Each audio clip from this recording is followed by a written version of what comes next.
Hello all, welcome back to our channel Khyathi Junnu channel. నేనైతే ఈరోజు పాలకూర పప్పు చేయబోతున్నాను. దానికోసం నేనైతే కుక్కర్ తీసేసుకొని 1.5 గ్లాస్ పప్పు అయితే సరిపోతుంది. దాన్ని అయితే మంచిగా వాష్ చేసుకొని పక్కన పెట్టేసుకున్నా. మీ ఇష్టం అండి. పచ్చిమిర్చి వేసుకోవాలనుకుంటే పచ్చిమిర్చి, లేదంటే లాస్ట్లో మనం ఎండు కారం అయినా వేసుకోవచ్చు, అది గొడ్డు కారం. ఇక్కడ నేనైతే ఒక 5-6 టమోటా తీసుకున్నా, ఆనియన్ కట్ చేసి పెట్టుకున్నా. నేనైతే మిర్చి తీసుకున్నా, 3 మిర్చి సరిపోతుంది నేను తీసుకున్న పప్పుకైతే. మీరు ఇంకా పప్పు యాడ్ చేసుకుంటే ఎక్కువ, దానికి తగ్గట్టుగా స్పైసెస్ యాడ్ చేసుకోవచ్చు.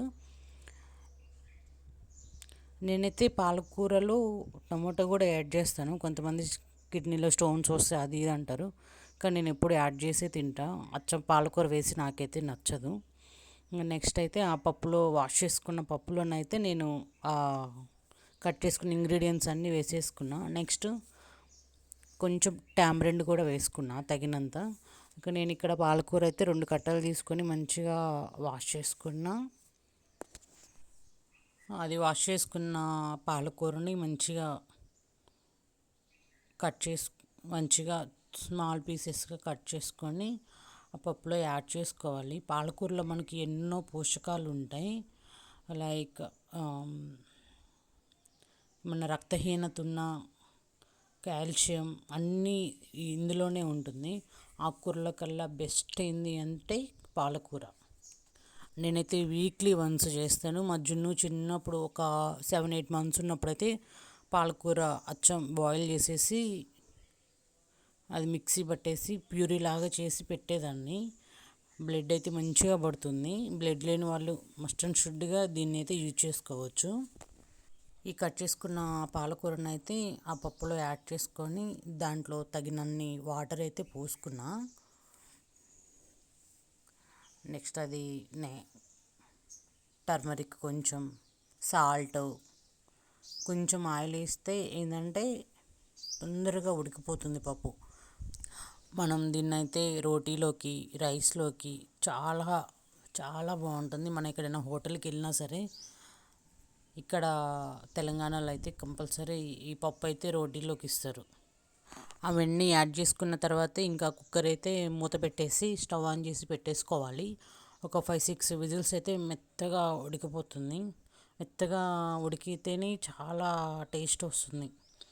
నెక్స్ట్ అది ఉడికేలోపు నేనైతే పోపుకి రెడీ చేసుకుంటున్నా. అందులో ఒక 4-5 గార్లిక్, 1 ఆనియన్ అయితే కట్ చేసుకున్నా. గార్లిక్ వేయడం వల్ల మనకైతే టేస్ట్ అయితే చాలా బాగా తెలుస్తుంది. గార్లిక్ హెల్త్ కూడా చాలా మంచిది, హార్ట్కి అట్లా చాలా బాగా యూజ్ అవుతుంది. పప్పు అయితే నాకు 5 విజిల్స్ వచ్చేసి మెత్తగా అయిపోయింది. ఇంకా నేనైతే పప్పు గుత్తి తీసేసుకొని కొంచెం సాల్ట్ వేసుకొని ఇంకా మ్యాష్ చేసుకుంటున్నా మెత్తగా. నాకైతే మెత్తగా ఉంటేనే ఇష్టం. మా అబ్బాయి అయితే బాగా తింటాడు. పలుక పప్పు ఆకు ఉంటే అస్సలు తినబుద్ధి కాదు. ఇంకా నేనైతే మ్యాష్ చేసుకున్నా. వీక్లీ వన్స్ అయితే మనం కంపల్సరీ పప్పు తినాలి.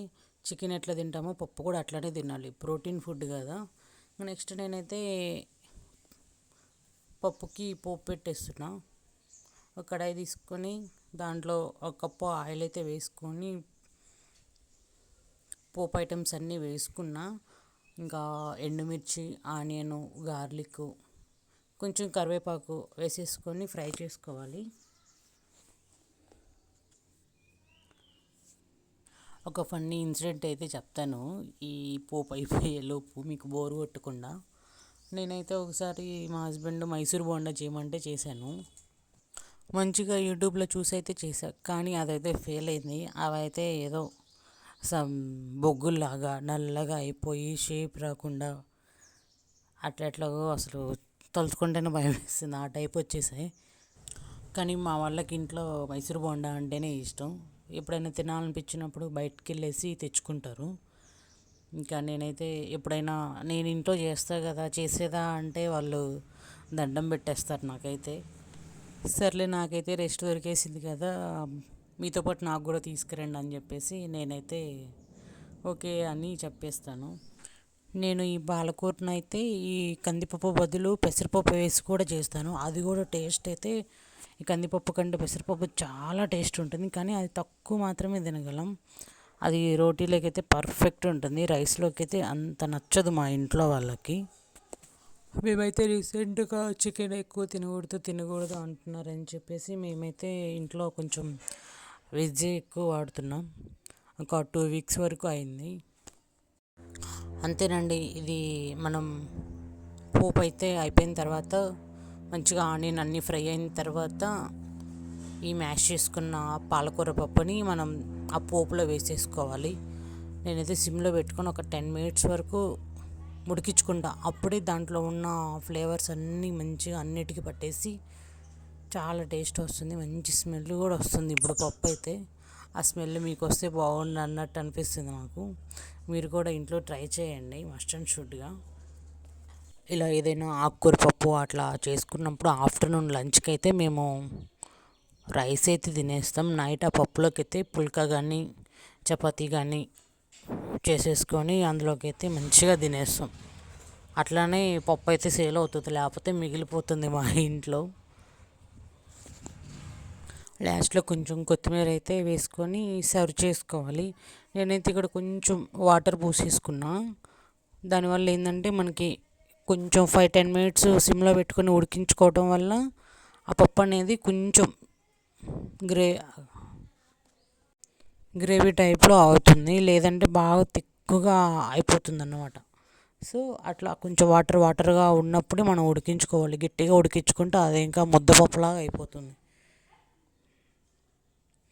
అంతేనండి ఈరోజు లాగైతే. మీరు కూడా ఈ పాలకూర పప్పును ట్రై చేసి ఇంట్లో ఎలా వచ్చిందో కామెంట్ సెక్షన్లో అయితే కామెంట్ చేయండి.